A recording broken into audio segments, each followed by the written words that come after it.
स्वामी जी, संत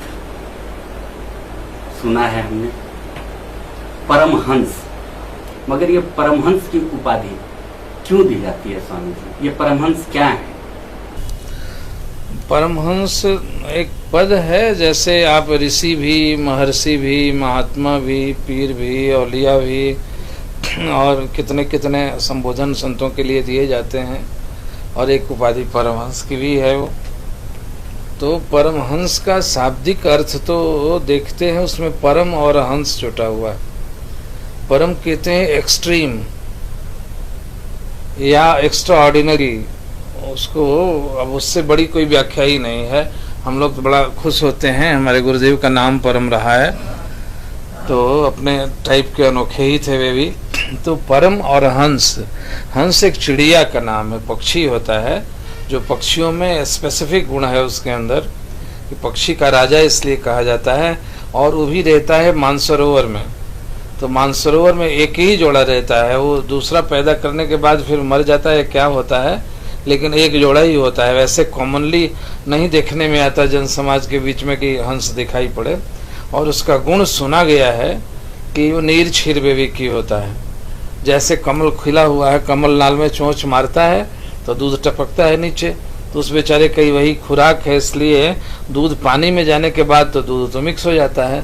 लेकिन उसके क्वालिटी है उसके चोंच में कि उसको मुंह में करता है तो दूध ही केवल शक करता है, पानी छोड़ देता है वो। तो उसको कहते हैं नीर क्षीर विवेकी होना, कि नीर और क्षीर दोनों को अलग अलग करके वो नीर को छोड़ देता है और क्षीर को ले लेता है। उसी प्रकार से सामान्य बुद्धियां जो हैं वो संसार में बहुत हद तक जाने के बाद भी असत्य से प्रभावित से दूर हो जाती हैं और असत्य को ले लेती हैं और सत्य की उपेक्षा कर लेती हैं। साधना की बड़ी ऊंची अवस्थाओं तक भी ये स्थिति बनी रहती है। सत्य और असत्य है क्या?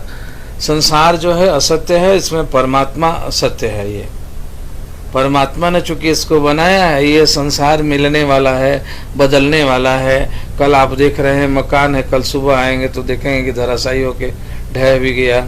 एक आदमी को देख रहे हैं अभी चल फिर रहा है और अकड़ रहा है, परसों सुनेंगे कि मर भी गया। ये तो संसार की कोई भी चीज जो है गो गोचर जहाँ लगमन जाई तहाँ लगी माया जानहु भाई।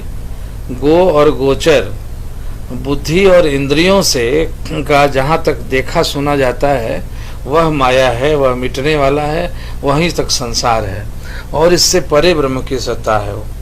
तो उस सत्ता से परिचय होने के बाद उस सत्य को सत्य और असत्य को असत्य, वो मिट नहीं जाएगा उनके लिए संसार, लेकिन उसका इम्पोर्टेंस खत्म हो जाता है और दोनों को अलग अलग करके आप जैसे मान लें चीनी और बालू मिला हुआ है, तो चीनी बालू जो है शक्ल से तो एक सी है, दोनों हाथ से छुए तो जो शक्ल उसका है उसका वही उसका ही है, बालू का भी है और चीनी का भी है।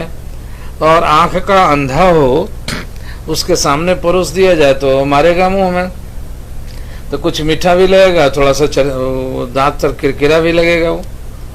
लेकिन यदि सयानी बुद्धि होगी तो उसमें उसको पानी में डाल देगा, घुला देगा और छान लेगा, उससे चीनी अलग हो जाएगा और उससे बालू अलग हो जाएगा। तो कहते हैं जड़ चेतन गुण दोषमय विश्व किन्ह करतार, संत हंस गुण गहहि पय परिहरि वार विकार। कहते हैं कि जड़ और चेतन से मिलके ये सृष्टि बनी है। चाहे क्या, जैसे पंच तत्व जो है उससे परमात्मा ने इस शरीर को बना दिया है, तो इसमें चेतना डाल दी वो आत्मा का। बना तो पंच तत्वों से और पंच तत्व में मिल भी जाता है, मिट्टी से और धरती आकाश जितने हैं इनसे बना और इन्हीं में मिट भी गया। ये भीतर में जो भी खिलवाड़ हुआ जीवन भर, वो आत्मसत्ता जो जिसमें डाली गई है वो अपना खेल पूरा करके और यहाँ से निकल के दूसरे शरीर में चला जाता है और फिर इसका विलय हो जाता है। तो जड़ और चेतन के मिश्रे में के जोग से, मेल से ये शरीर बना हुआ है, सृष्टि ही पूरी बनी हुई है। तो जड़ चेतन गुण और दोष भी है सब में, हर व्यक्ति में।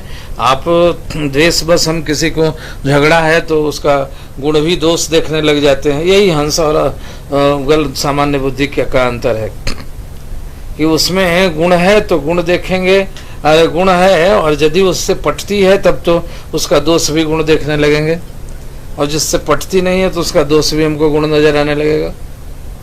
ये सामान्य बुद्धि हुई। और जो हंस बुद्धि जिनको है, जिनको परम हंस कह रहे हैं, उनमें क्या अंतर है? राम मारने जा रहे हैं रावण को, लंका पर चढ़ाई करने हैं, उनके साथ में सीता को ले गया और कितना दुष्ट है, कैसा आतताई है, उसको मारने के लिए पुल बना और कैसे कैसे वहाँ गए हैं, ये सारी कहानी हम जानते हैं। लेकिन बाद में अपने मनोरथ पूरे करने के लिए वो शिव के भक्त थे ये भी, और उधर भी शिव का भक्त था। तो शंकर की स्थापना की है उन्होंने, तो स्थापना में इनके साथ बानर भालू थे सब। तो हुआ कि स्थापना के लिए ब्राह्मण बुलाना चाहिए, पुरोहित बुलाना चाहिए। समस्या हुई हमारे पुरोहित तो अयोध्या में है। तो अब उन्होंने भगवान से पूछा गया कि महाराज स्थापना कराएगा कौन, ये पुरोहित कौन बनेगा? तो उन्होंने कहा कि इसमें क्या है, रावण से बड़ा पुरोहित और कौन होगा, उसको बुला लो। लोग हंसने लगे, उसको मारने जा रहे हैं और वही पुरोहित बना रहे हैं। कहा कि हाँ, मारना तो उसकी दुष्टता को है, उसके अंदर में जो पांडित्य है, ऋषि पुत्र है और जितना बड़ा वेता है, वो ज्ञानी है, उसको तो आदर करना चाहिए। पुरोहित उसको बुलाएंगे हम, पंडित रावण को बुलाएंगे। देखो एक ही शरीर में है, एक ही पात्र में दूध और दोनों है, वो गुण दोष में दोनों है, लेकिन वो महापुरुष थे ना, उनको वो दिखाई पड़ता था। जितने सामान्य जीव स्तर के थे वो सब कह रहे हैं कि दुश्मन है। वो कहते हैं कि दुश्मनी तो उसके दुष्टता के को मारना है हमको, इसलिए उसको बुलाया जा सकता है। और वहां जब खबर गई है कि राम जो है अपना मनोरथ पूरा करने के लिए शिव की स्थापना करेंगे, और आप पंडित राज आपको पूरा यहाँ से लिख के उन्होंने निमंत्रण भेजा है। वो तैयार हुआ कि हमारा 2 पोथी पत्र जाते हैं, हम उसका करें पांडित्य करने। उसके भी लोग हंसते हैं, कहते हैं कि आप ऐसा करेंगे, उसका करेंगे कर्म कांड। कहाँ क्या जजमान बन के बुला रहा है ना, वो तो अयोध्या के राजकुमार राम से झगड़ा है मेरा, वो तो जजमान बना हुआ। इसलिए गुरु को किसी भी हाल में यदि जजमान आमंत्रित करता है तो उसको जाना चाहिए अभिमान त्याग, वैर त्याग के। वैद्य और जजमान और गुरु, तो वैद्य भी यदि उसे झगड़ा भी हुआ हो, लेकिन वैद्य का धर्म बनता है कि यदि कोई आहत और पीड़ित बीमार है नहीं तो उसकी विद्या खराब हो जाएगी। पहले के लोगों तो वैद्य तो ऐसे हुआ करते थे, संत होते थे कि वो जाके उसका ये इलाज करेंगे, झगड़ा स्वस्थ हो जाएगा, फिर उसके साथ झगड़ा चलेगा। तो वहाँ गया और उनकी पुरोहिताई किया, और उसने जैसे जैसे पूजा कराई। जब चलने लगा तो कहे कि महाराज अब बिना दक्षिणा के तो पूजा होती नहीं है। तो उन्होंने कहा कि महाराज पंडित जी आप दक्षिणा मांगिए, क्या दूं मैं? तो कहते हैं कि तुम्हारे पास है क्या जो दोगे, और मेरे पास क्या नहीं है जो मांगू मैं, इसलिए मैं मांगना नहीं जानता। मैं कहा कि नहीं, मेरी पूजा खत्म हो जाएगी। पूजा में दक्षिणा जरूरी होती है। अदक्षिणम उसमें जो गीता में लिखा हुआ है कि जो दान बिना दक्षिणा के दिया जाता है और वो पूजा निष्फल हो जाती है, वो तामसी पूजा हो जाती है। इसलिए आपको कुछ तो ले लीजिए जो हमारे पास है, पत्र पुष्प। कहा कि तू भिखारी बना फिरता, तुम्हारे पास क्या है जो मांगू, और मेरे पास क्या नहीं है, कुबेर पानी भरते हैं हमारे यहाँ। लेकिन कहा कि मेरी पूजा तो खत्म मत कीजिए, आप कुछ तो मांगिए। और उसने कहा कि देख ले, जो मेरे पास जो नहीं है सो दे दो। तब वो भी राम थे, वे कहते हैं कि महाराज आपके दुष्कर्म के चलते आपके पुण्य कर्मों का फल खत्म हो चुका है, इसलिए मैं अपने जीवन के समस्त पुण्यों का कर्म फल मैं आपको दक्षिणा में देता हूँ। राम पुण्य के अवतार, धर्म के अवतार, और अपना कुल पुण्य फल उनको दे रहे हैं कि आप ये लीजिए। तो उसके तरने का तो गारंटी वो दे दिए, और वो भी अपने हारने की गारंटी दे दिया था। कि उन्होंने पूछा कि महाराज किस मुहूर्त में, किस तिथि में, किधर से चढ़ाई करें लंका पर तो हमारी जीत होगी। उसने शोध के, बहुत बड़ा ज्योतिर्विद था वो, उसने बता दिया कि ऐसे ऐसे चढ़ेंगे तो आप जीतेंगे। तो जीतेंगे तो एक तरह से अपना हार तो दे दिया उसने, जीतने का सूत्र दे दिया, उसको तरने का सूत्र इन्होंने दे दिया। ये तारक थे, इसलिए इन्होंने तो डुबाया नहीं, होता अवतारी थे। वो दुष्ट और धर्मात्मा सबको तारने के लिए अवतार हुआ था उन्होंने, तो ये ऐसा किया। तो ये हंस बुद्धि इसको कहते हैं कि गुण में यदि वैरी भी है आपका, यदि उसमें गुण है तो गुण उसका नहीं विसार जाना चाहिए कि वो ऐसा गुण भी रखता है। और ये संत वृत्ति से ही होता है, संत ही कोई कर सकता है। ये साधना से बुद्धि में ऐसा निर्वैर भाव आता है कि एक तो वैसे संत के लिए कोई वैरी होता भी नहीं है, तो हंस का जो गुण है कि नीर को छोड़ दे और क्षीर को ले ले, वह गुण जिसमें आ जाता है। बहुत सारी स्थितियों में भी अब संत की ऊंची अवस्थाओं में भी शोक हो जाता है, और उनको कभी लोभ ने कर दिया या कुछ भी हुआ। वैसे तो संत की बड़ी ऊंची महिमा कही गई, संत भी सामान्य नहीं होता है, लेकिन कदाचित उसको हुआ है। लेकिन परमहंस को तो वो होता ही नहीं। ऐसा कहा जाता है कि जैसे पूरा आकाश ही पृथ्वी पर गिरता हुआ आ रहा हो, और एक 4 साल का बच्चा जैसे बिना डर के उसको देखता रह जाएगा, वैसे ही परमहंस के सामने चाहे सृष्टि ही नष्ट हो जाए तब भी उसको शोक होता ही नहीं है। इसका जिसको नश्वर मान ही चुका है उसको शोक कैसा? शोक तो जब सत्य मानता है उसको ना होगा। हम जानते हैं कि ये हमारा प्यारा है तो ये सब दिन रहेगा मेरे पास। किसी अज्ञात मन में बैठा हुआ तो है, लेकिन हमारा मोह इसको मानने नहीं देता है। ये जन्मा है तो मरेगा ना आखिर। गाड़ी पर चढ़ा हुआ मुसाफिर चाहे कितना भी प्यारा मिल जाए तो ऐसा थोड़े कि हमारे घर तक जाएगा। वो टिकट लिया है, बहुत प्यार से चलते जाइए उसके साथ, व्यवहार बरतना है ऐसा जैसे ये सब दिन रहेगा साथ में, लेकिन उतरते वक्त राम राम करेगा, चल देगा निष्ठुर होके। वैसे ही ये संगीत साथी कोई पत्नी बन के, कोई मित्र बन के, कोई वैरी बन के जो भी आया है, एक ही दिन एक ही साथ तो हाथ जोड़ा के जन्मा नहीं है, एक ही साथ मरेगा भी नहीं। उस समय पर चढ़ा है और समय पर मर जाएगा। तो इस भेद को हम नहीं जानते, और वो महापुरुष जानते हैं कि ये अब आया है और इतना लीला करके, अपना इतना व्यवहार करके इसको अमुक दिन मर जाना है। तो जो जान ही रहे हैं कि मर जाना है, जान हम भी रहे हैं, लेकिन हमारा जानना जो है वो अज्ञानता से ढका हुआ है, वो अत्यंत क्षीण है। जानने के साथ में भी सब लोग तो जानते हैं कि मरेगा, बेटा भी मरेगा हमारा, तो फिर माँ क्यों रोती है मरने के बाद में? उसका जानना बड़ा कमजोर है। अब वो जैसे बहुत लहकता हुआ तवा हो, एकदम लाल गरम, उसके ऊपर 4 बूंद डाल दीजिए तो गर्मी को शीतलता मारती है। ये सिद्धांत गलत नहीं है ये, लेकिन गर्मी कितना प्रबल है वो, और शीतलता आपकी इतनी चुटकी भर है तो फाय से उड़ा देगा उसको। उसी तरह से सामान्य लोगों के अंदर में वो चेतना जो है वो एकदम लपलपा रही है उसमें भी, लेकिन हम उसके ऊपर में एकदम मन का ऐसा आवरण बना हुआ है कि वो उसको समझने को देता ही नहीं, वो अपना व्यक्त नहीं कर पाती, उस पर एकदम आवरण चढ़ा हुआ है कर्म संस्कारों का। और वही जब डेवलप होते होते वही क्षीण हो जाएगा और ये बढ़ जाएगा तो परमहंस हो जाएगा।